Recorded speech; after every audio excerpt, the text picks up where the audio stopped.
to Michael Fortune, archivist, folklorist, and a very interesting man.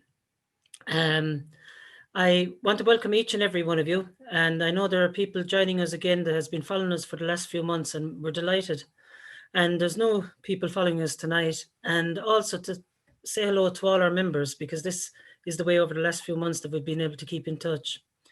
I want to thank Niall Heenan for hosting and encouraging us to continue with the Zoom talks, and also thank Mary and for looking after the room here tonight with us as well. Over the last few weeks, or few months, I should say, I've had the pleasure of, I was going to say working, but no, Michael is the one that's been working, but doing a course under Michael Fortune. And I have seen his passion for folklore, for the traditions, but for recording it and the importance of recording those. And I am delighted that he has given us his time to share some of that knowledge with us tonight. And it's Michael Fortune and people like Michael that I suppose has helped us in a society and other groups like us to form groups like us to try and record that history, try and record the folklore that has been told to us down through the years. And whether you're in a group or just on your own at home and you have stories, I think one of the things that I've learned is record them some way, either in pen or on your phone or somewhere. So with that in mind, I'm going to hand you over to Michael Fortune. Michael, thank you again. And we're delighted that you're with us tonight. And to you and to everyone, when we come out of lockdown and you are up the way, do give us a shout. You know our address and we'll try and meet up. And you're very welcome to Kilbarron Terryglass on the shores of Lough Derg. Michael, we'll talk later. Over to you. Thanks a million, Helen. Listen, thanks a million, folks. Thanks, Helen. Thanks, Niall. And thanks for all the rest of you for coming along on this lovely, gorgeous, almost summer's evening. So what I would like to do, I had the pleasure of working with Helen over the last couple of months, and I've always had a graw for Tipperary for loads of reasons. There's a strong connection between Wexford and Tipperary people. There's certain counties that kind of just click, and I've always found that to be the case over the last 25 years of living in Limerick, living in Galway, and always connecting with the Tipperary lads for some reason. I suppose it's interesting. What I want to do with you tonight, I want to talk to you about May folklore, give you an overview of May folklore, May customs, material that I would have experienced firsthand myself, material that I would have recorded, and give you an overview of, I suppose, particularly from my own home county here in County Wexford, but also luckily from bits from County Tipperary as well, and other parts of the country that I would have worked in. And I want to end the talk just by going to show you what we have managed to do using as Helen pointed out, we work with digital media. We've been working with video and film since the late 1990s, and we've been collecting, recording, and sharing. The word I use the word share now. We were using the word share. It's a button now on social media, but we were using the word share 20 years ago. The idea of collecting, recording, and sharing, because we never owned the material, but with the purpose of getting the material and the content, and that way of thinking and that way of looking at our local places and what makes us who we are, looking at that and sharing that content back out there. So you'll see that over the course of the hour-long talk. And what I want to do is I want to end and show you what we've managed through here's the gas thing, through social media. In some ways, the power of social media, we've managed to get hundreds and hundreds, literally 500-600 Maybushes back up in County Wexford over the last 5 to 7 years through the power of social media. So I'm going to show you that a little thing. But before I even start, I'm going to hold up 3 DVDs I pulled off the shelf here behind me. These are all folklore collections, and there's 3 folklore collections I recorded in Tipperary from about 2005 to 2010. I'm sorry, 2016, and 3 of them are all due the month of May. The first one from out recorded in Nina, it's a walk in the May Dew. The next one, eggs in the drills from Care. Again, all to do with putting eggs in the drills. I'll show you a little example of that. And the last one, Skim in the Well. Skim in the Well is a great account you get from all over, you get from around the country, but I came across it strongly in County Tipperary, the idea of skimming the well on a May Eve or a May Day. So there you are. This was destined to happen. So listen, what I'll do is I'm going to just have, I've got some slides and some videos, and I'm just going to go through it with him and talk to you. And if you have any chats or anything like that you'd like to put in the chat, do. Or if you keep something in mind, don't be afraid to put them in, jot it down and have a little chat to me and ask me a few questions at the very end. So listen, so we'll get going, right? I'm going to share my screen here with you now, folks, right? And I'm going to go straight over to my desktop, and I'm going to start showing you some images just to give you an overview. So if you can all see my screen there now. I was going to minus down my screen over here to the side. This just to show you a practice of mine, right? I have been 20 years, since the late 1990s, recording and collecting folklore on film, right? I use the tools that they said that kill folklore, kill storytelling, the dreaded video camera. Like the funny thing is, we didn't have a television in our house where I grew up in Ballygart on the coast of Wexford until I was about 12 years of age, I say. The father didn't get one, not because he was a hippie, he just didn't like the idea of the expensive one, so he never got one. So I have ended up back turning the camera on the people and that I would meet through daycare centres, through people's homes, and recording and collecting, and that word share that I said to you, share. The material isn't mine. And the reason I've been doing it on video for over the years, and I'll show you little examples in a while, is because I love the look and the accents of people, the messing, how an Irish person would tell you something as fact and wink at you at the same time, right? So that's the other power of this, using this as a tool, to move an image as a tool. So there's 30 collections behind me. I've got about 5 to 6% of my material online. I can't find a minute in the day. I need a year to go near it. But just to even show you, here's a collection in Limerick from 2004, screened back in the handball alley where the Banshee apparently lived, right? And we could show it in the Project Art Centre in Dublin, or we could show it in the handball alley in Limerick. But I always loved those spaces. And I've always loved those deliberately local spaces, little library spaces, local halls, that kind of thing. And that was the rock and roll lifestyle we were living for 20 years, of recording stuff and sharing it like that back in the communities where it came from. And along came, about 5 years ago for me, along came social media. And I dreaded the idea of it. My other half said to me, will you stop looking at my page and get your own page, she says to me. And I ended up setting the page up straight away, not for marital strife, but just for us, just to try it out. And the gas thing was, do you know what happened? There was a huge interest in the local. And I've always said it. I've said it for years. We could bypass Dublin. We could bypass Galway. We could bypass all the major cities where the moving image was controlled, through television or through film, and we could put stuff right into the arse pockets, as I say, of the people around the country. So I could record something up in Donegal and I could put it into someone's pocket in South Tipperary, right? And that's the gas thing. You're putting up videos. You're getting 3,000 to 10,000 views. And it's not about the views. It's the interactions. What's really interesting is if I put up something, unpack it, and give a particular local context, someone will comment or say, oh, my mother did that, my grandmother did that, oh, a neighbour of mine did that. And that's been the power for me. It's absolutely a powerful research tool, right? And that has been absolutely the mainstay of my practice for the last 5 years. The way I work hasn't changed that much due to COVID. This year, it's really an interesting one. Due to COVID, I actually have to do a lot of remote recording. So I'm doing a lot of field recording online using Zoom and other technology. But the traditional old-fashioned way was record like this. So that's where I'm coming from, right? And before I ever even start, I suppose. I grew up at the Maybush here in County Wexford. I grew up on May Day, my mother telling us not to give away anything on the 1st of May, to give away your luck for the year. I grew up with all the folklore, a lot of particular folklore around May Day as a very lived tradition.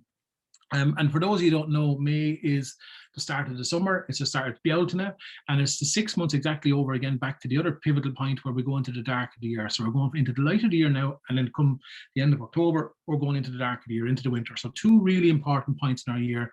And in all my work, anywhere up and down the country, I will get most of my folklore in the month of May. Second is come Halloween time, but that's when I get most of it. Most of it is around the month of May, and that could be from Donegal to Tipperary to Wexford. No matter where that's where I get it, right. So that's been a really interesting point, and there's so much around the month of May. Back here, just to show you here, we've been recording stuff for years, but back in 2017 we decided to kind of work with the National Library, and we did a big launch. And I can see from the point we did this talk, the conversations have started all over the country. There's a renewed interest in the May Bush. There's a renewed interest in so much folklore. We did a similar one around Halloween as well at the same time, and again a resurgence in that as well, sparked on by the use, I find, of social media. The mainstream media has been there, but that's always come second place. The social media is the key in this particular thing. Before I even go in and talk to you about May bushes and things, I'm going to let you have a little listen to a little compilation from Tipperary. So, because given the county that I'm in, so I'm going to just pull away my screen here and put together a little excerpt here from County Tipperary for you, if I can see it. Oh, my eyesight's getting old, bad when I'm getting old, lads. You know that kind of way. Now, where are we going at all? May Tipperary, May of Customs. Here we go. The farmers were told never to go away on the 1st of May, or to have it's a bad luck, or they'd be giving away milk or something for the rest of the year. I think we heard. You give it away on the 1st of May, you'll be giving it away for the rest of that year. And you'd have bad luck or something like that. No farmer will give you milk because his milk will go to, his quantity of milk will go down if you give away the milk on the 1st of May to anybody, not even for a neighbour would you give it. The same with potatoes. I know that now from my own experience that I sold a cartload of potatoes to a farmer in May, and my crop was just marvellous. On May then, and in the evening time, 7 or 8 o'clock, you'd the Easter water be brought out and you were shaken in the house, and the farmyard, the animals that were there, the calves and cows and that, then out in the fields and in the crops. Oh yes, shaking what he was on the field, yeah. I did. May Eve, yeah. I did. So I used to do it one time. Spread the holy water on all the fields. And you put a May bush in the cow heap. Outside the cows. I wish to remember that always. Yeah, the May bush. Was that what it was? Oh, that was a May bush, yeah. Keep the fish hawks away. Oh, we used to walk in our bare feet in the dew, supposed to get rid of corns. But it never did. If we had corns now, to walk in the morning in the dews, to take him away, to walk in the morning dew early in the morning, for something from corns. It's supposed to be great dew, the dew in the morning, the breath. The May Dew, yeah. We were supposed to get it on Wash our our- hands yeah, and rub wash it our- into our face and give us lovely faces. Walking your bare feet in the Yeah. May Dew. Supposed to be make a good looking or keep your skin nice and soft and that. Then the May tree. You were the May tree. You'd get the bit of the May bush, Yeah, and pour it in the bowl and decorate it with flowers. yes. That. I don't know what that was supposed to do, but that was the Yeah, we did always it on May did it. Day. Yeah, we always Yeah. did it. So it was you Yes, did it we well. did, sure. We put the dunghill. Yes. I would stick it down into the dunghill. Oh, yes. Put the cow slips and primroses and Yeah. all tied on. I don't know what that was supposed to be for, but we always did it anyhow. You put a bit of a May bush, put on the outside, stick it up in the eave of the house. I was supposed to bring good luck. Yeah. And I hope you could all hear that. That's just a little excerpt that was recorded. I would have been over the years, probably 2007 in Nina. A few nice little interesting things there. One was the reference to water, to May Dew, the blessing of the land. I'll cover that now with you in a second. And the other one was obviously the May bush or the May tree. There's a lovely little account here of how the May, in that particular account, aside from putting the May bush in the dung heap or the midden, as they call it in other parts of the country, up in the north, but the dung heap was very popular here as well. But also one woman referenced to putting it up onto a pole. And that you'll find that still in Newfoundland. I'll cover that with you in a second, right? So basically, that's just that kind of way of recording material like that and sharing it back, which is lovely. But just want to talk about the month of the start of May. Some years I was talking to Niall before we came on air here, and we talked about himself even doing it, even rubbing his hands in the May Dew and rubbing on his children's faces.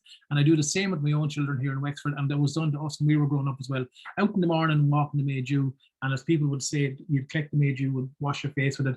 Some people would collect the May Dew and keep it in, they'd put a little cloth on it, and they would collect the water, they collect the dew and put it into a little bottle. It was a great cure for eyes, and that was an awful lot of the May-related dew or water superstitions are related to eye cures, and that's the same here in Wexford, Tipperary, and I know it's over in Newfoundland as well, which is a huge connection between the southeast counties, and Tipperary is part of that.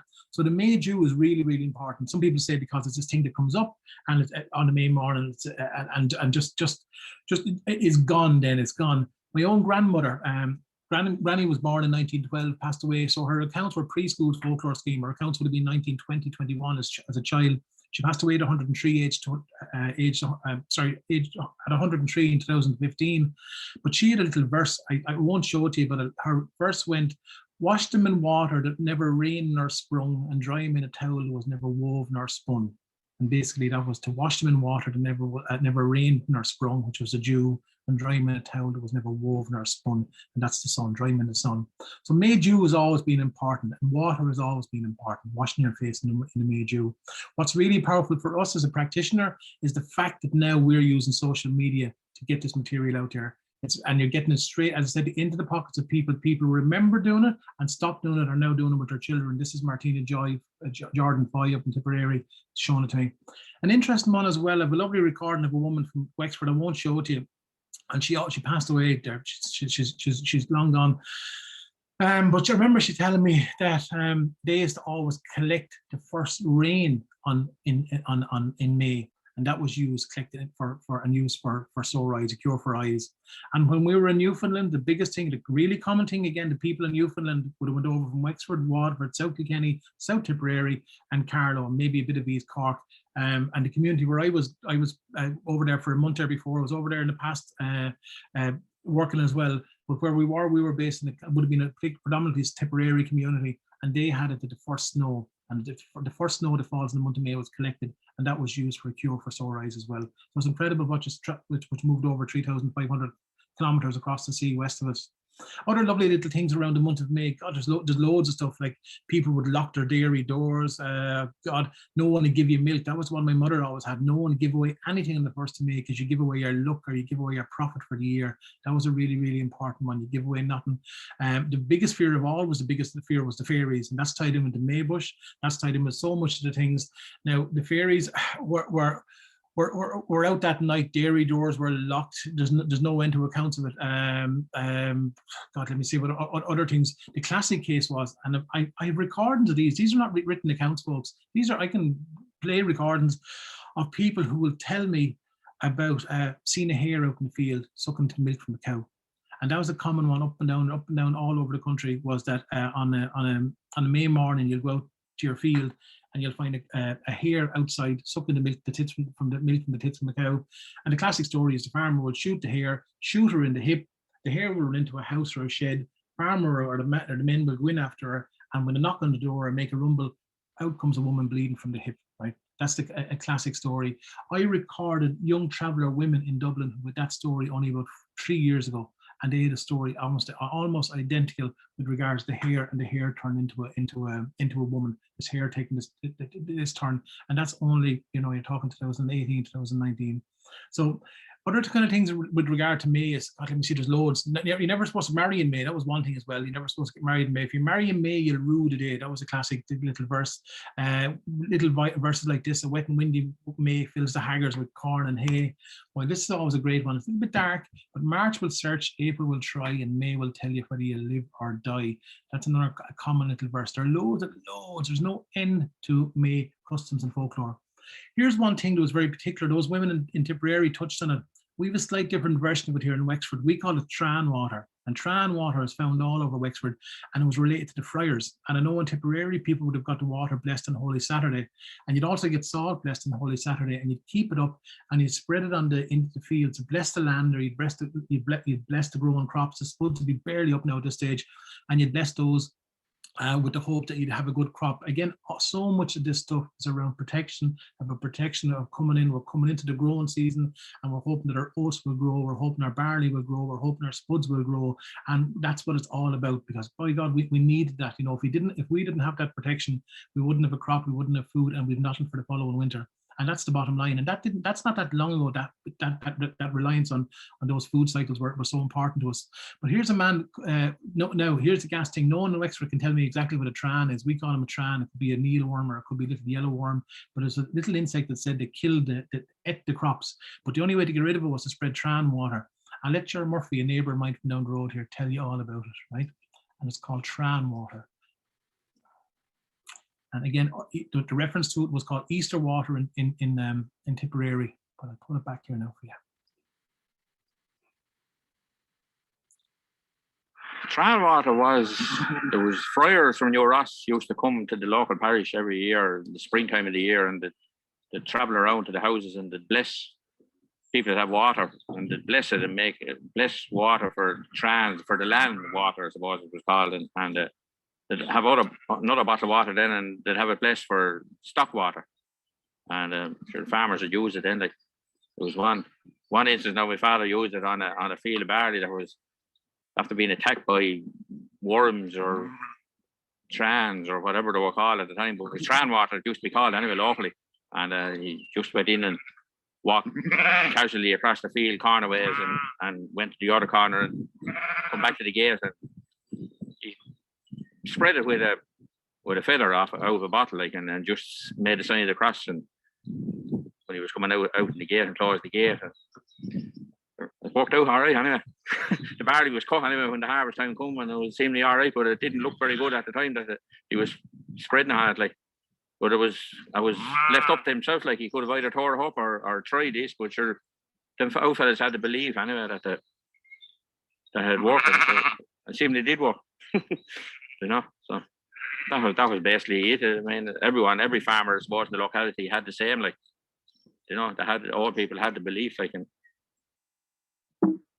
the word that Jerry uses there is that the old people had the belief, and that is the key for so much of this stuff. Was that belief? Lovely emotions in kind of performative aspects with that with Tran water, the classic one, and again probably the same in Tipperary was. And there's still people who still do. That's the gas thing, right? I'd say Jerry probably does it on the sly a little bit. He wouldn't tell you, he wouldn't admit to it, but you walk from one corner to the other corner and you make a sign of the cross on the land, and you do it in silence. That was the other thing. And sometimes you do it before talking to anyone that morning, and you'd use a cock's feather. Nowadays, some people will just go in and throw the land in over the water and over the gate without walking the corners. Probably could be a tie in with beating the bounds. Definitely tied in with some of these again. In Tipperary will remember this: the three rogation days, the days after Ascension Thursday, was the the three rogation days, and the three rogation days were also used for spreading water on the land. But in most people that I've come across, it was done on May Eve. It was done on the eve of May Day. Again for this protection the crop against the fairies. As I say, the fairies got blamed for everything, or they got put in the bracket for everything that could go wrong. Another lovely thing actually to do with water is the idea of skimming the well. I made a reference to it there from the collection from Clonmel from 2016, but that's a story I would hear up and down the country again. It's an awful lot here in Wexford, an awful lot came recorded in Offaly and in Tipperary. And the idea was that you would, on a May morning, you would go down and you would find a woman skimming your well, basically your water well, your spring well, and she'd have a saucer in her hand, or sometimes she'd be using her hands, and she'd be repeating in some cases a little verse saying, half for you, half for me, half for you, half for me. And that's a little verse that came. There's a bit of a kind of a scary edge to it too in some ways, you know, this kind of way. There's something kind of there's something else happening there, but people tell it to me, and sometimes they're a little bit cautious telling me about that, because it's going to a different side. It's going over to a bit of a dark side. They're always worried about talking about it.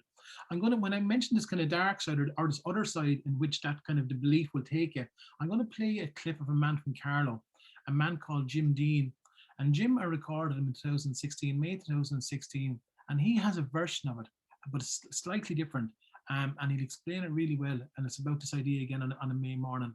I'm going to pull down my photos here and pull up Jim here for you to have a listen to him. Jim is in Tinryland in County Carlow. I'm going to pull into this video here, and it's a little bit loud, so bear with me. On the 1st of May. That's right, yeah. Some of the older people were terribly suspicious about the 1st of May. And in this area, way back, I often heard my late father saying about older people, on the 1st of May, if you went to a stream, and if you had a knife or a scissors, and you had to do this before you spoke to anybody. And what used to be said was, all come hither to me this fine May morning, and you cut the running water with a knife or a scissors. Now, there was a lot of bad luck attached to it as well, because people could wish bad luck on neighbours that time as well, but you could also wish for good luck yourself. So it was a 50-50. People were nervous, but you could wish bad luck on your neighbours, which was a terrible thing to do. And the cow mightn't milk for a long time, or the cow might die, or a pig might die, or bad luck will come on the house. But also I heard in reverse that if you wished for luck yourself, you would have luck. But it was a tricky place to go, seemingly. It was a very dark thing to do. But the word was, all come hither to me this fine May morning. And that had to be done before you spoke to anyone in the house, before you left for the well or the river. That's a powerful account. It always strikes me how sincere Jim is in it when he's telling it. And we spoke afterwards about it, and he spoke about it. He went into more detail with me, but certainly that dark side of it crops up. Another dark side of it was, well, actually, no, I'll get away from it's actually, this is not a dark side of it at all, actually, but I will come to a dark side of it. It's actually quite a light side of it, was actually the idea of protecting yourself, I suppose. And one was always to get a feed of nettles. As children, when we were growing up, this was taken in the NLI back in 2017, but as children, when we were growing up, we'd always get one feed of nettles. But a lot of people, or the older people, always said to me, you'd always get 3 feeds of nettles. My grandmother always had us having 1 feed of nettles in the month of May, but a lot of older people will have it that you'd eat 3 feeds of nettles in the month of May. Some of you probably remember it and dread the thoughts of it. I have a lovely account here from a woman from Clonmel telling me about it. Just to hear someone's voice telling you, rather than reading about it sometimes, I think sometimes is really important too. This is from this collection called Skimming the Well. Well, the belief is that you have to have 3 feeds of the wild nettles in May, and it purifies the blood and keeps you fit and well for the rest of the year. That's right. And that's it. But it's just nice to be able to hear it. There's no end to this material, folks. And just to give you a bit of a plug here, if you go to my Facebook page, folklore.ie, you'll get a post, usually 1 or 2 posts a day, loads on May folklore this time of the year. And also on the YouTube channel, there's about 700 videos up there, but I said it's only about 6% of the material. I just can't get near the rest of it. Here's what I was looking to show you, are these 2 women from Care. And if you, as Tipperary people, you'll probably remember this yourselves. And it was strong here, but I found it very, very strong in Tipperary. On May Eve was the tradition of placing eggs in the drills. Eggs in the drills, eggs in the byres with the cattle, eggs in neighbouring ditches. So that was another very, very strong thing. Maybe tied in with the eggs and the eggshells, but there's a reference to the eggs. From even posting these posts up on Facebook, I'm finding the more southern counties. I could draw a line across the country. I didn't really find many of these accounts up in Ulster, but I found them really strong in Tipperary. And the gas thing is that these women tell of accounts of what they remember being done, but I've also recorded accounts of people who actually found them. And it wasn't a nice thing. Certainly wasn't a nice thing between neighbours. So there was a bit of an edge to it. But I don't know. I doubt it goes on still, but you'd never know, right? Here's a little account of putting eggs in people's drills. The malicious put that placing of eggs. At that time, a lot of fowl used to lay out, and people knew where they were laying, and they'd watch them. And May Eve, they'd go out and they'd collect the eggs that'd be in the nest and bring them in. And in the dark of the night, then they'd go in and put them into the farmers, isn't it? That's right. Yeah. Into the farmers. Yeah. Bales, Yeah. Cow bales. I'm talking about where they drive the cows into, And the cows would sling. Yeah. If they were in calf, they'd sling. And if they didn't do that, the milk would all cruddle. Yeah.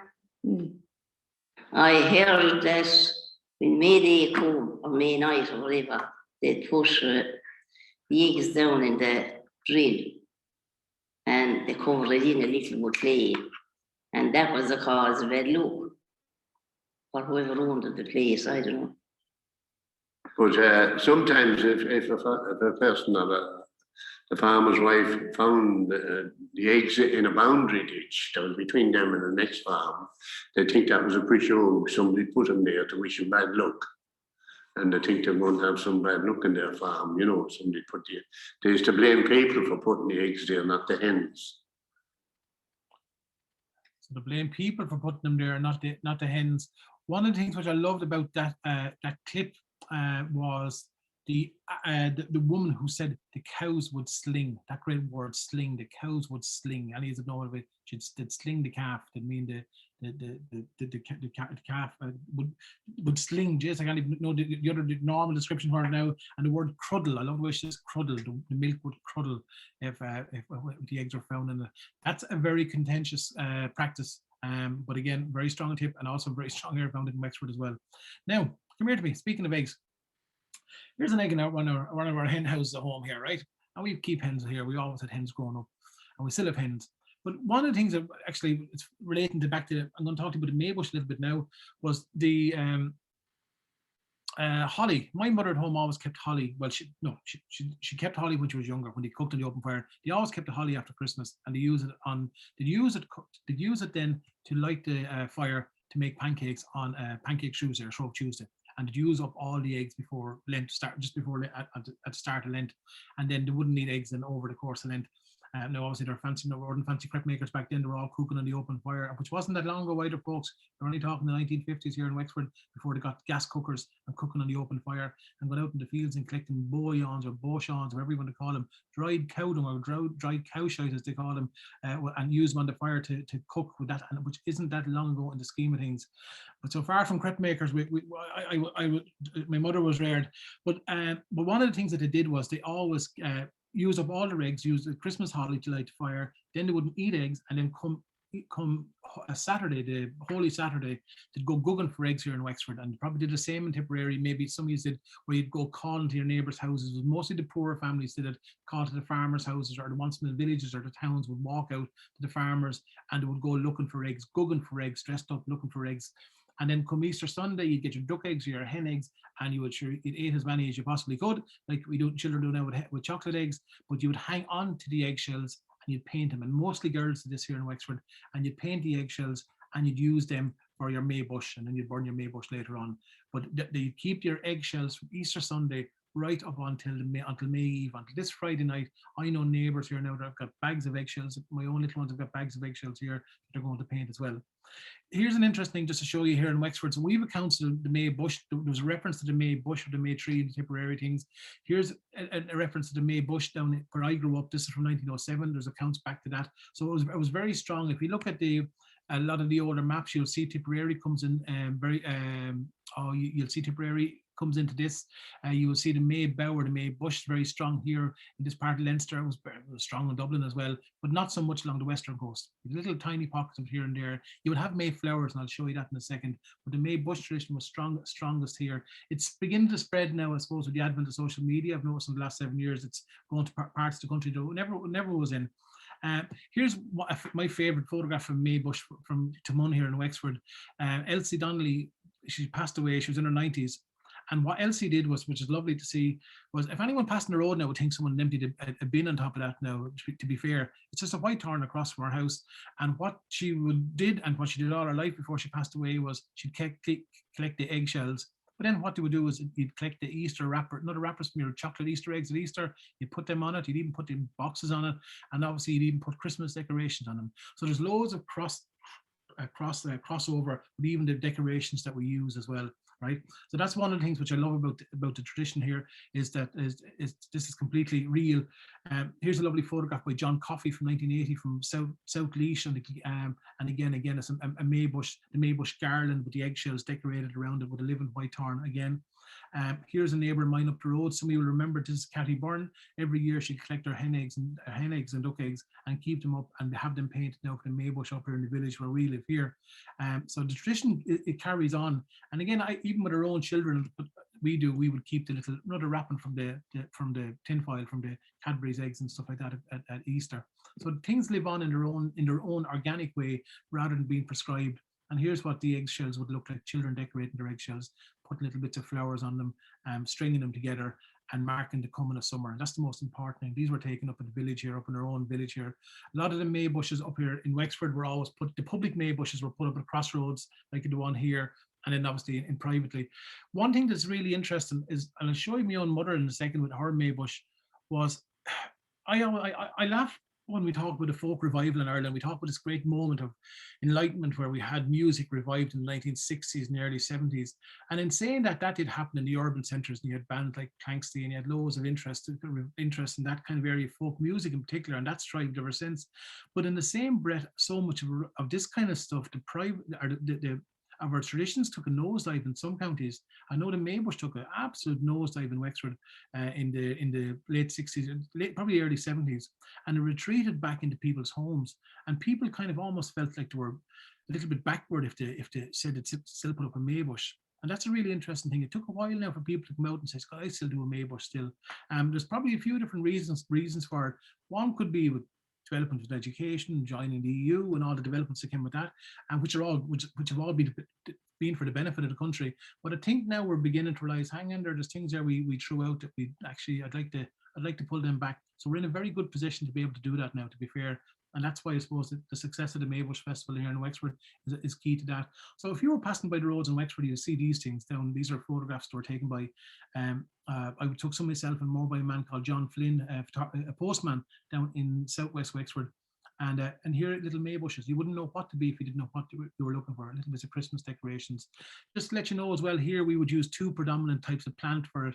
We would use a white thorn, which you wouldn't bring into the house, and you'd use a piece of furze or gorse or gwyn, whatever you want to call it. A bit of gorse was what my mother used, more so. We'd use white thorn now, but she always used gorse, right? So here's our photographs of people who never ever stopped keeping the tradition going with their grandchildren, right?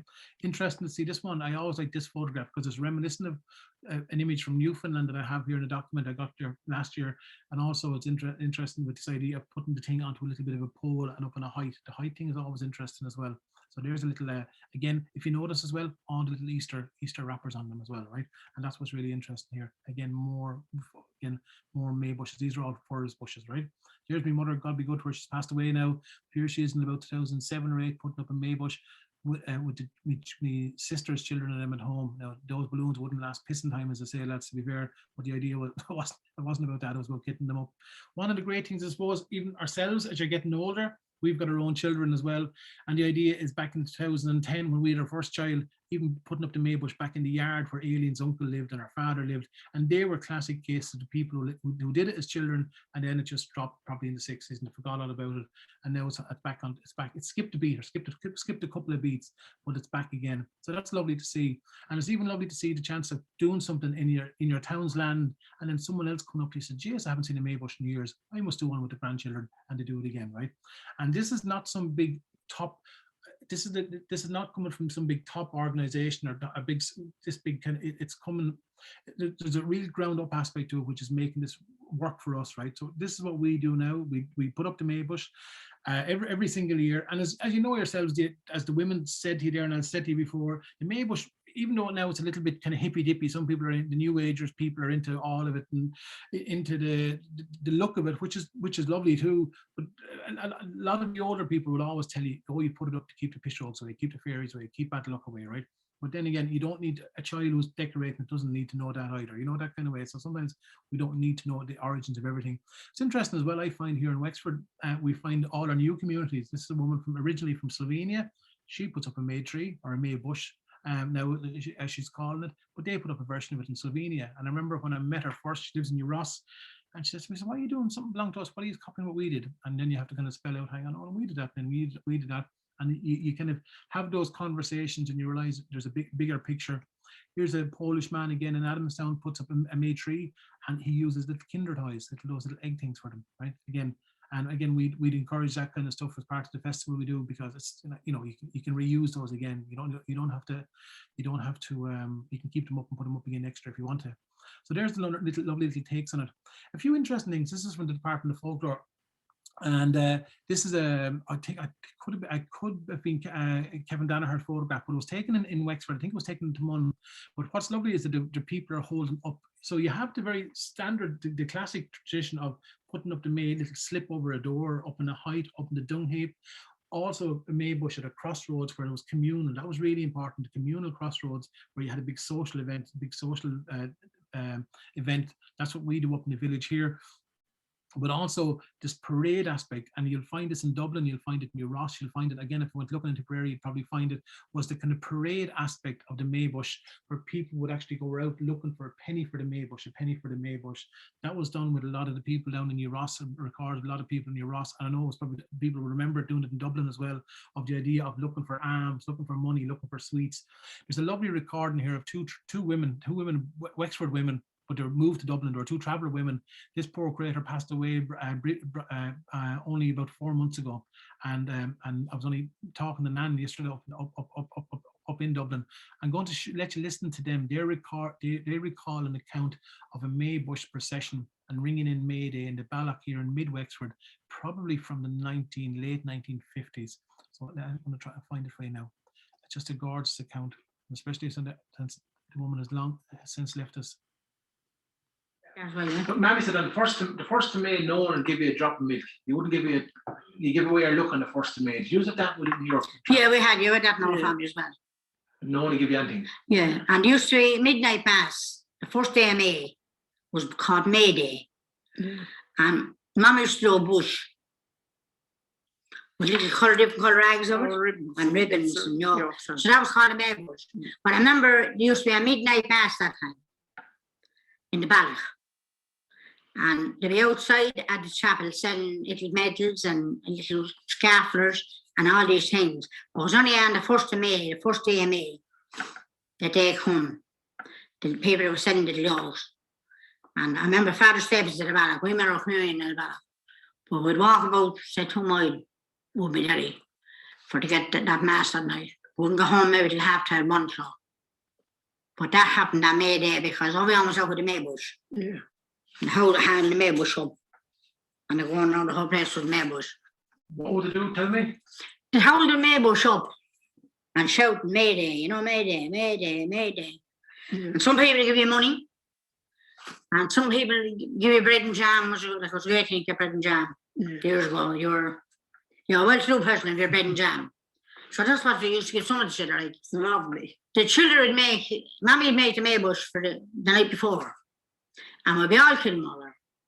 And Mommy said, go up there at the top of the road and they're out in Dempsey's house and there's 3 or 4 scalps. That's used to call them shocks that time. Yeah. And they cut the top off them. And Mommy put a rag around, a pair at the bottom of it, put a rag around the bottom of it, and hang all the different, you wouldn't have ribbons that time, you wouldn't have ribbons for your hair that time, but all little bits of, all different little things, and little bits of thread and woolen thread, all things like that were done May Day. Always done May Day, 1st day of May. It's absolutely lovely. It's lovely to hear that woman's voice again, still with us.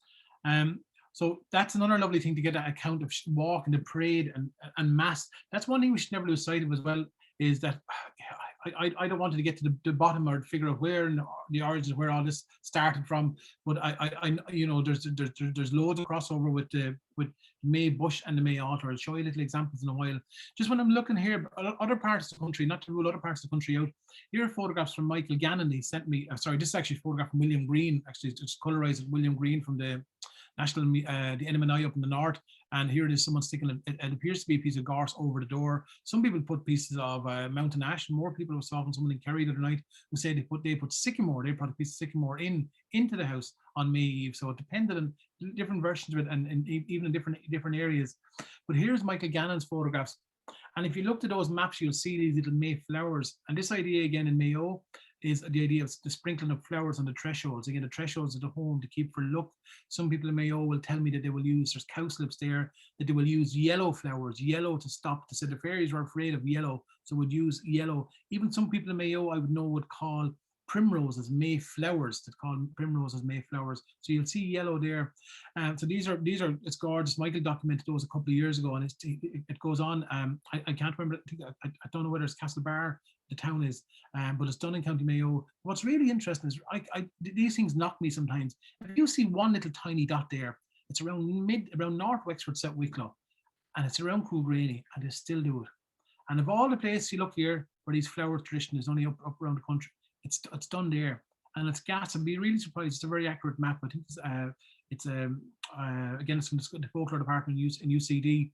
Chris Storm McCarthy had used it in a talk when we were doing it on May folklore there a couple of years ago. But it's interesting to see how this still survives in between Coolgraney and Arklow, this Mayflower tradition as well as the May Bush. Just to show you the crossover as well, folks, just to see, here's a man here, Eamon Keaton down in Gussaron here in Wexford, always the May Bush on top of his altar. And what's really interesting here, again, this is for the Tipperary ones, for ye, is that it went over here. I travelled over to Newfoundland in 2019 to document this May Bush. And this, or a May tree as they call it, and it belongs to a woman called Catherine Conway in Point Lance, a remote area 2.5 hours outside of St. John's. And they put up the May tree, put blue on it for the Virgin Mary, and they put a statue on top. Not only do they do that, here's Catherine sent, these were sent to me by her son Wilfred, who lives with her. And when I went back out, and they put fairy lights on them. And that's one thing we did here as well. we always had light on it. Sometimes people would always put little candles on the May bush, and sometimes would burn it completely. I'll chat about that in a second. But they actually put their fairy lights on them. So, and really, to be fair, it looks like a Christmas tree if you're passing by, but they don't. They said, "No, this is my May tree." And these are photographs I took of it outside our house back in May 2019. And there it is with the little May blue ribbons. What's really interesting, come the end of May, 1st of June, what did it do? Take off the blue and put on red, because then, and to change the statue to the Sacred Heart, and it's the June is related to the Sacred Heart. So here's one thing as well we do, and we didn't do it growing up. My grandmother and them did it. There'd always be bonfires. Bonfires. I suppose the name Bealtaine, the name for the month of May, would nearly give it away. Always bonfires in our part of the county. Again, you must look into your own part of Tipperary, but there were always dances, public dances, and a bonfire. Sometimes the bay bush would be completely burnt. Here's our children outside enjoying the bonfire on late at night. Here's a man that I recorded, a man called Pater Morden last year. Pater's 79, and he rang me, and he rang me to tell me this. He says to me, when he was younger, they used to go out and find a little piece of gorse grown in the field. And I said, years ago, the fields weren't tilled or as manicured as they are now, and you'd always find a loose piece of gorse grown or a piece of furze grown. And I said, they'd buy a little drop of petrol or paraffin, and they'd sprinkle it on it, and they'd buy a bag of sweets, and they said, they'd light my May bush, and they'd watch it burn away, and then they would eat their sweets, and they'd go home again. I said, it wasn't more as more exciting as that, but that's what they did. So fire was really important. I just want to show you as well, I hope I'm okay for time here, because I could talk for hours, as you can probably guess, and if you give me a nod. But here's a man called Jimmy Egan in Gorey talking about the bonfire tradition inside in the towns. That's really interesting. It's on its last legs in the towns, the bonfire traditions, because it became a place for burning sofas and tires and all that kind of crack. But the tradition was alive there. Jimmy, we're here in Ransford Avenue. Ransford Avenue, yeah. In Gorey. That's right. Was there a big bonfire on May Day years ago? Always. Yeah, always. There's stuff gathered for a month beforehand. Chairs and timber and tires and mattresses, whatever you had, you throw it in on, and it was all going there and burnt out into the small hours of the morning. Used to be a big crowd around it, like, you know. But there wasn't any music. There was music at the one in the Garden City now. And they were dancing at it as well, like, you know. Used to dance with these old twigs, you know, that's for sweeping the floor, like. That's all like that it was really, like. But that went on every year for years. No, in the last, past 10 years now, there hasn't been anything. But up to that, there was. I'd stop it there because I'm conscious of time. I just wanted to show you an account of a man who remembers it. That's a North Wexford town where the tradition survived the bonfires. Come here to me. One thing which is interesting is this height aspect of it. Was the height aspect of the May bushes. This is a maypole or May tree from Newfoundland. And you heard that woman earlier on talking about sticking on a pole, and some of the earlier photographs, people had them up over in a height, up at a gable or up on a pole. So the height thing is obviously linked into the very tradition of the maypole. Some of you may have heard of the maypole. The maypole tradition, I don't know, I've never looked at accounts in Tipperary, but certainly was on in Waterford. Here are photographs of the maypole in Waterford in the Poole collection from 1909, right? I came across these in the Poole collection. Even though the maypole we predominantly associate with Wales or with England, it's found in Germany, it's found in Sweden, it's found in a host of other European countries. So it's a wider European tradition. And again, it's around this height, I think the height of reaching the sun. I think that's it. Now, I'm no expert in regards to that, but that's my reading on it anyway, this height of reaching the sun, this idea of something up so high like the fires on the 23rd of June. So it's interesting even just to watch that, looking at the little boys dressed up. Here's photographs and little bits of flowers in their hair, the boys dressed up as girls. Here's a lovely photograph again. This is, I think this is William Green from Westmead, again on May Day. Girls dressed up on May Day, dressed up with little bonnets in their hair, as you can see from here, little smocks on them. And it's interesting even just to watch, folks, just to watch the May Queen processions. I don't know whether you have those in Tipperary, but again, there's very few of them left here. We had a May Queen procession in Bunclody, and all tied in. Obviously, our May Queen tradition now is tied in with the Virgin Mary. That's that compared to the decoration, our May Queen thing would be someone who would have made a Holy Communion would be made the May Queen. Well, over in England, I'm going to show you a little video here now, just to show you a huge shift. Actually, these are archival footage from Pate, right? And it strikes me. So we have I'm going to literally slide through it for you, right? And just to show you the Maypole, the May Queen in England, and all the festivities of it, and and all the dancing and all the music, right? And these are from the early 1920s, and the Maypole and all that decoration. And here is the Irish one, and went absolutely. Now the church had a part to play in getting rid of the public May bushes in Wexford, without a doubt, because it was courting and shifting and everything else that goes on when boys and girls get together. And there was certainly a part to play in that, because there were people congregating and people drinking and fooling and playing tunes. And you can see a huge shift. If you can go there and the frolicking of that to a very, some people remember this as children, maybe you remember it fondly, some people do, but it's very, very strict. It's parade. It's a you know, you can just see people are ordered, faces covered. And these are from about 1922, 23. These are from Pate, from the Pate archive that I would have sourced over the year. This would be the Queen of May. So a very, very different approach happened in Ireland, even though, like I said, the May bush tradition or the May dance tradition faded away here. 60s, 50s, 60s, that kind of the frolicking and messing around kind of aspect of it disappeared.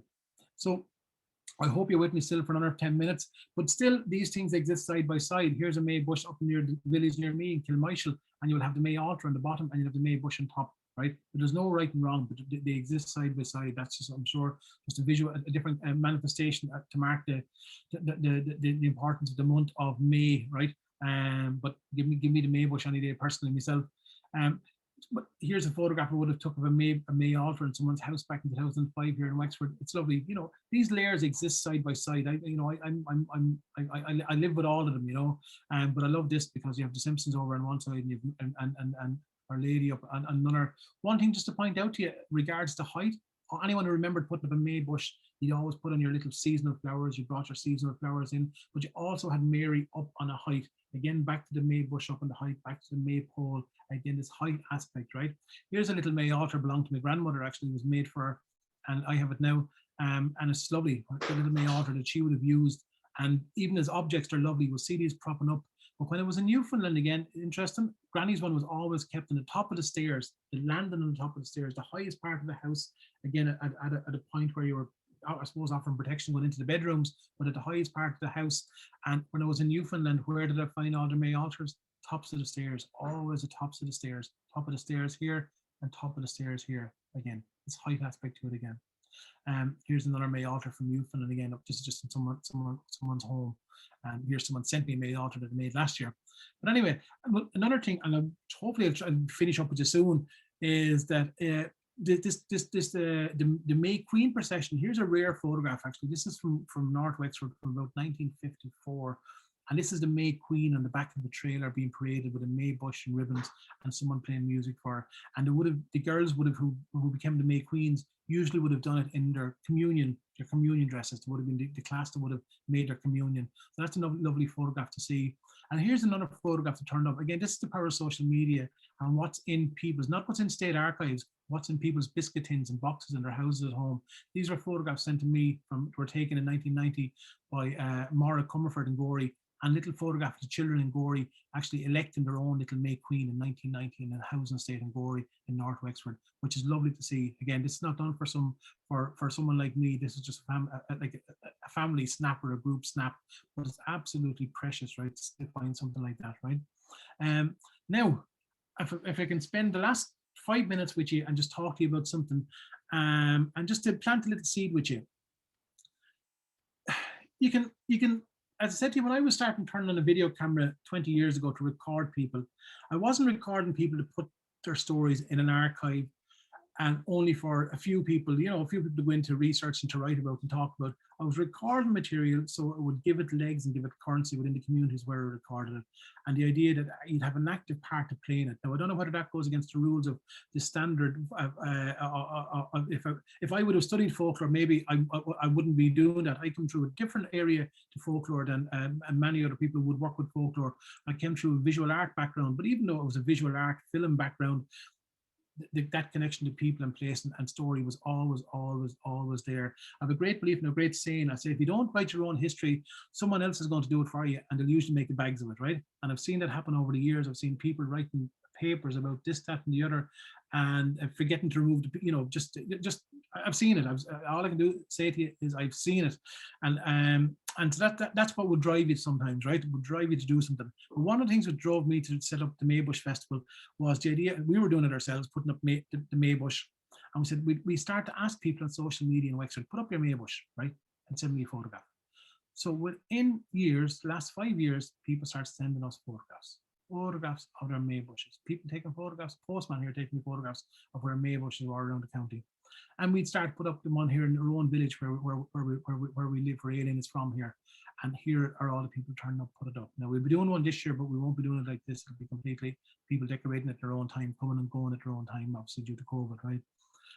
But it's lovely. It's lovely for loads of reasons. People giving a hand, put up the yoke and doing whatever they do to put it up. So that's what we've been doing, right? And then over the, you get a couple of hundred Maybushes up. And then one thing which we decided to do again in 2018 was we said rather than having people cutting down bits of skioks and people texting you saying what's a Maybush, how can I do one? We got the arts or the Environment Department of Wexford County Council to give us a couple of hundred white thorn, little baby white thorns. Now these lads were worth about 20 cents each, right? Now we put up the white thorns are free to a good home, but you'd only take one. And people would drive an hour to get one little white thorn and bring it home and plant it in a creche or a school or their front garden.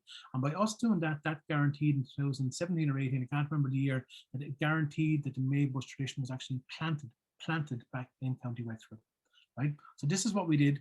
This is all involuntary, by the way, folks, right? We did this all voluntary. We had other work on, so we had a few bob coming in and we were able to work. And I suppose your passion is your passion. That's what you do. And we drove around with our own children here, myself and Aileen, giving out Maybushes. And then some people came on board and gave us a hand, which was absolutely lovely. It was a ground up way to do this, right? One other little thing I keep saying to people is I planted a little bit of insurance in with this. And I know, and any of you will know as well, the great belief around the white thorn. No one will ever cut down a lone white thorn. They're afraid of their living damn about cutting down a lone white thorn for fear of the fairies and fear of bad luck that will happen. So I knew if I was giving people a white thorn to plant, and if it grew, they'd ask themselves some questions if they were ever going to cut it down or move it. So that's another little bit of a cheap insurance thrown into it. So there it is, the Wexford Maybush Festival. We got it going and we gave people and literally planted them back in County Wexford. These are photographs from last year. Luckily, we got a big planting scheme last year. We had about 500 or 600 planted last year. And as I said to you folks, they're tiny. And what's lovely is there's grandparents planting these and people planting these with our children, and they're watching them grow, and we're watching a tradition grow, right? And that's the magic, powerful thing about this. And here are just photographs after photographs and people sending us in stuff. And the condition was, if we give you a free Maybush, you have to send me in a photograph. And here's a little Maybush, like in the towns outside people's houses, where people will know now that's a Maybush. And come the 1st of May, what do? You put eggshells and ribbons on it and little flowers, and that's what you do when you mark to come in the summer.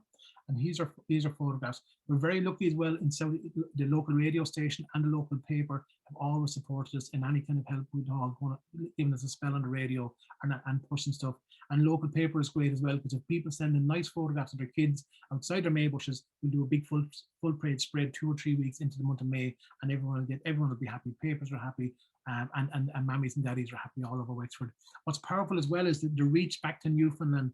This is a school where our little kids went to when we were over there, and it's a school called St. Bride's, and we got the kids over there to put up the Maybush, or the May tree as they call it.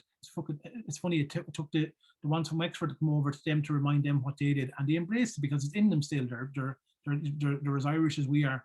And here's their May tree, and our little ones decorating with them when we're out there. And what's lovely is here's the principal of the school sending me, loads of people from Newfoundland now are sending me photographs of May trees, as they call it, back over here to Wexford. And I'll end with this. This is a thing from the local paper. This year, we're asking people again to put it up. And we got a few bob from the council. And last Saturday, I spent the day driving around County Wexford, literally putting up signs, asking people to put up their Maybush. Don't forget to put up your Maybush.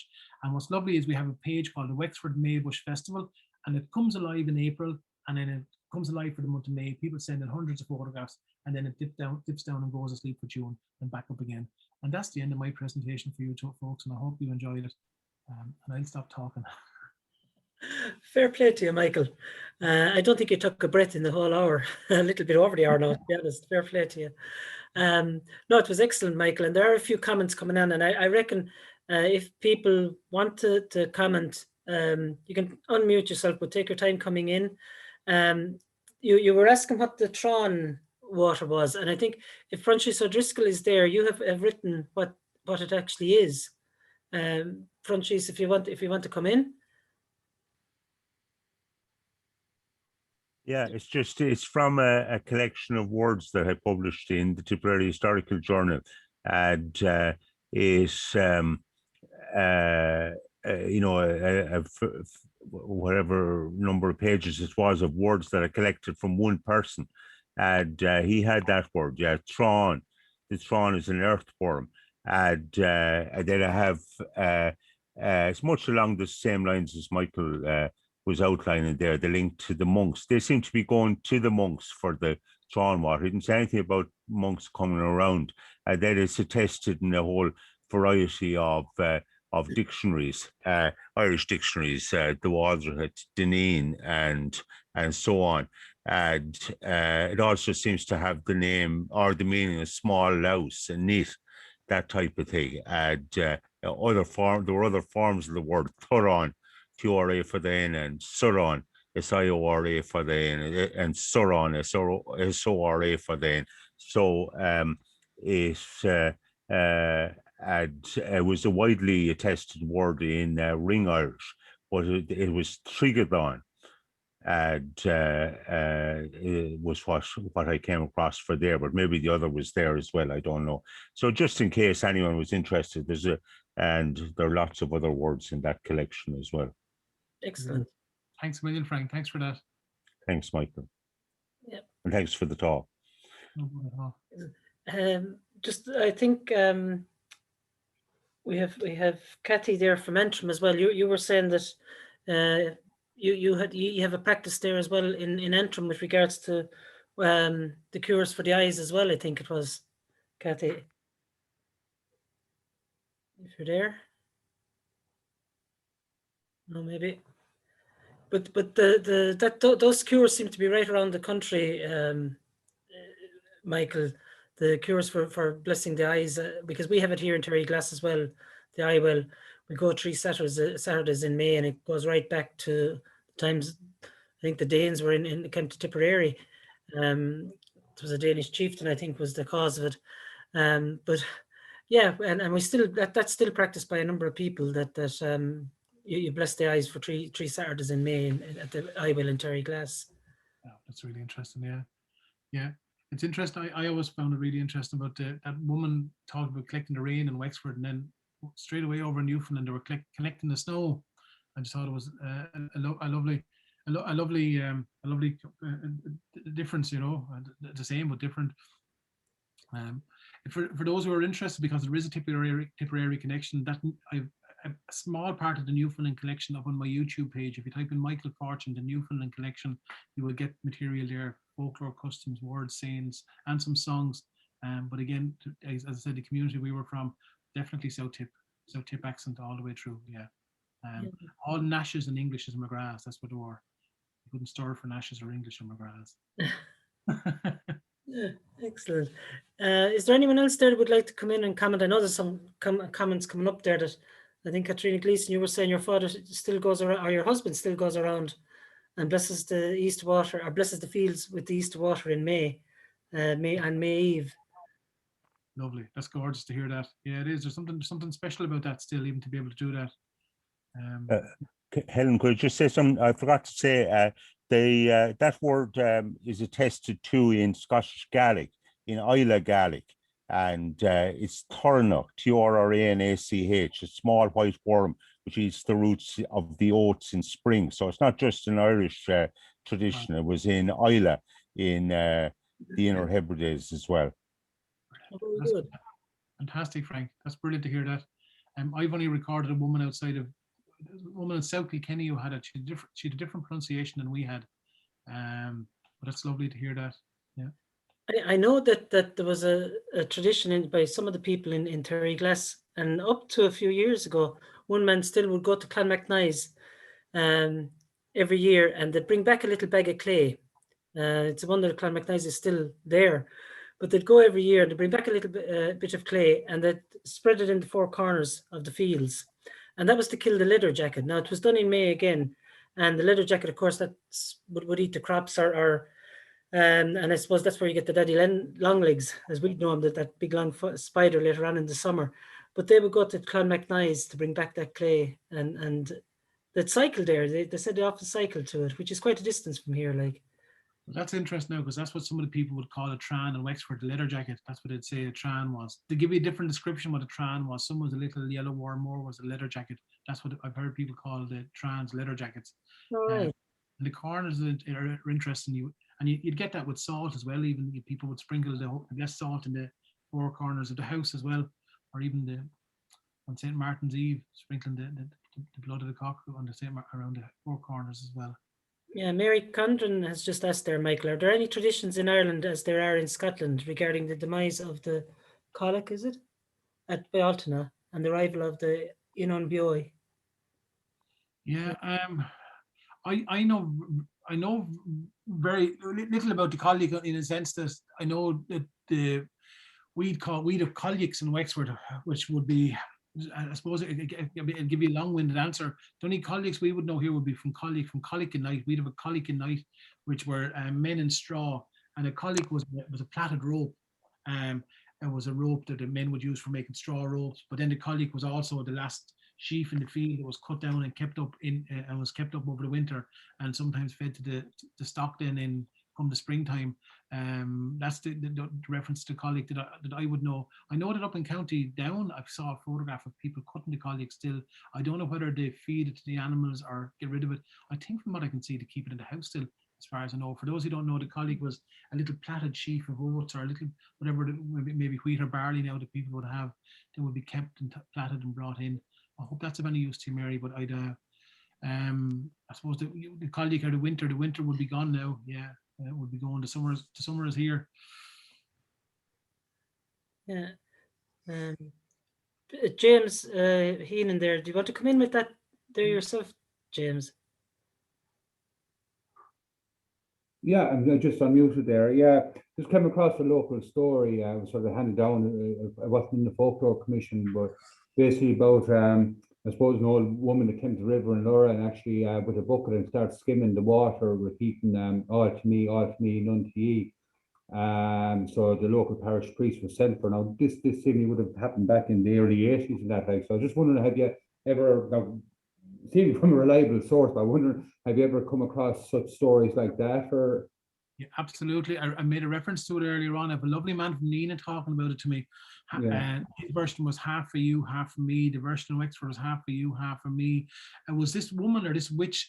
And it's interesting with the priest was the kind of the person, the go-to person to get rid of her. I think that's a conflict within beliefs. You know, she was always seen as, I suppose, a pre-Christian, the kind of a pagan figure, the witch figure, and he was the man to get rid of her. So there's always been that, you know, that crops up in so much of our folklore, the priest coming in and driving the devils across the sea or driving something out of a place, you know. And even it's interesting the way it would survive up until the 1980s. Wouldn't surprise me, you know. But that idea of this woman coming taking your look and the priest coming into runner, yeah, I definitely count some Tipperary. There's one account of that in the collection here. There's that man, there's a lovely man, gorgeous man from the silver mines was telling me it. If you, that's up on YouTube now, you can go watch that. I'm just talking about it. Or again here in Wexford, yeah. Absolutely. And it's really interesting, Seamus, that was only the 1980s. You heard that? Yeah. Seemed to happen in the early 80s. Yeah. So yeah, I just should say thanks, Michael. Brilliant presentation. Really enjoyed it. I said we could listen to you there for hours. So well done. Great, no bother. Give me a shout back another time and I'll do it again. I love doing this kind of stuff. Yeah. So thanks, Michael. Thanks, James. It's lovely, Michael, just that different people from right around the country, the way that the different traditions overlap so much, and as you say, go to Newfoundland or over to Scotland, and the traditions have made that they seem to go along with, you know, there was never sort of much hassle from the church. They sort of accepted that this was the traditions in the country, that they just went along with them, and there was probably a crossover. Was there, Michael, or did you ever find anything? A little bit of grit here and there. I think by and large, the layers upon layers will just build. They're all layers upon layers, and that's what we are. And that to me, I'm 100% okay with that. That's the way these things naturally have their form. There was a couple of cases we've heard. Definitely the social side of the Maybush, and like to me, that would go back to dance hall acts and the church would control the dance hall acts and that kind of stuff. Certainly, there was a case where there was a Maybush cut down, and there was a priest got a nickname Father Scout because he cut down the Scout bush and stopped all the dances, right? But that's changed now. To be fair, we're having the public Maybush back up here again. I think there were different times too. There were different times. Yeah. Has anyone else anything else to ask Michael, or there's lovely comments coming in, Michael. Anyone else there? Yeah. No, I just thought there was someone coming in there, Michael. Like, I suppose, Michael, you were saying you have the traditions is May and October. Like that, they're the main 2 months of the year, I suppose, for traditions, collecting of traditions. Yeah, it's funny, the feasting aspect isn't there. A lot of our big traditions, you would have food. So even around St. Bridget's Day, start of spring, you would have mashed spuds, or you'd have poundies, you'd have a bit of food. May, it's a funny one, there was very little food. When you think about it, if you think back now when people storing up their food now, putting up their spuds into pits in October, and you'd be coming around to, say, Candlemas Day, and you'd have little verses. What's the little verse? Oh, half your prog, half your hay, eat your supper by the light of day. So your winter provisions were halfway there, and that will get you through. So there's a lot hanging in this month, that kind of way. Like even things I would see you'd spot. Like the cuckoo was supposed to arrive on the 22nd or 23rd, give her date what kind of flight she was on. But they said that was the date that the cuckoo would come by the last week in April, or obviously the weeks before that as well. But there's a saying here in Wexford: if someone didn't get their spuds grown, their oats in, they'd be called a cuckoo farmer. And that was the 22nd of April, right? So there was so much hanging on. We use certain things, even the nature itself, to hear the cuckoo to basically say, like get your act together, lads, get your spuds in, get your stuff in, because you won't have your spuds come September, October, and you won't have food for the winter. So that's really interesting as well. Even dates, like in some of the listeners here will know, like my mother and father always got spuds in, the early spuds in by the 17th of March. They stood, that was their date, so we needed those dates in our calendar years. They actually made sense. They made sense. And even Candlemas Day, which is the second of February, that little verse that I said for you, half your prog, half your hay, eat your supper by the light of day. Half your prog means half your food, or half your provision, or half your food. Half your hay for your animals, and then eat your supper by the light of day meant the days were getting longer, and you could eat your supper by the light of the day. So those little dates strung us through the year. But it's funny, there was very little food around May. I found that May, June, you taste the first spuds around the 29th of June at home. You dig the first spuds. But a lot of people always said July was a hungry month, because there was very little food. You come to August, September, you'll start to have food again, right? But that's an interesting one. There's very little compared then to Halloween, apples and nuts, whatever you get your hands on. There was always feasting on Halloween. There was a food aspect of Halloween. Yeah. Okay. Yeah, I don't know whether there's anyone else that had anything else, Michael, but it's been a fantastic talk. And as you say, we have people delighted with your talk and that still listen to you for another hour. Let them get on. All I can do is say to people, if people would love to do it, Helen, and if any are listening, and if you've never put up a Maybush, well, next Friday, this coming Friday is always a great chance to do it. And if you have done it, and maybe if you've done one and you forgot doing it, maybe you have grandchildren or neighbours around you, just to remind them to do it. It'd be a lovely little thing, and I'd love to see a couple of Maybushes from Tipperary to be able to share on the Wexford page. So if you have any at all, send them on to the Wexford Maybush Festival on Facebook, and I would love to share Tipperary. It's sort of nearly like a All Ireland challenge there to Tipperary, Michael. Yeah, absolutely. And it's funny, you can't help but put on the county jerseys. I put on the county jersey when I called it the Wexford Maybush Festival, because you can't help but just try to unite us. And sure, I suppose that's what the GAA has been great for. I just see one other comment there. It came in from Anne Fox, be a cousin of mine over in the UK, and she says, I remember taking part in the May procession from school. We all had blue dresses and crowned the Queen of the May. So they did it in over in the UK as well. So Yeah. and hello to you, Anne, as well. Okay, Michael, if do you want to wrap up? No, just thanks a million for the people who came along, and thanks to yourself, Helen, and thanks to Niall and Mary for hosting me. So, and I enjoyed it, and I hope the people have too. Yeah, and we'll talk to you there just in a minute, Michael. So don't disappear. But anyone else? Niall, I think we're going off the recording now, are we? Okay, I'm going to stop the recording now. So if people might want to come in then. If anyone wants to come in and say